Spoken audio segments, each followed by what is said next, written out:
Hey guys, welcome to one more mini blog. ఎవరైనా part 1 చూడకపోతే part 1 చూసి part 2 చూడండి. వీడియో అయితే మీకు అర్థమైంది. మేమైతే హోమంలో కూర్చున్నామని చెప్పాను కదా, ఇదైతే హోమంలో వేయడానికి కావాల్సింది. బయట స్టోర్ లో అయితే తీసుకున్నాం మేము. గుడి వాళ్ళే ఒక ప్లేట్ ఇచ్చి ఆ ప్లేట్ లో అవన్నీ ఇచ్చారు. అవి ఏంటవో నాకు తెలీదు, ఒక కొబ్బరి తప్ప.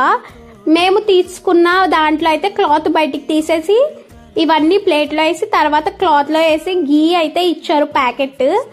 దాంట్లో అయితే వేసేసి అలా పెట్టాము. అండ్ నెక్స్ట్ ఇక్కడైతే హోమం అయితే జరుగుతుంది. అప్పుడే అయితే స్టార్ట్ చేశారు హోమం. చూడండి, ఫుల్గా పొగ వచ్చేసింది. అండ్ నెక్స్ట్ చాలా మంది అయితే ఉన్నారు హోమంలో కూర్చున్న వాళ్ళు. హోమం అయిపోయాక ప్రదక్షిణ చేసేసి ప్రసాదం తీసుకుని నెక్స్ట్ బీచ్ దగ్గరికి అయితే వెళ్ళాను. అది కూడా వీడియో పెడతాను. Stay tune.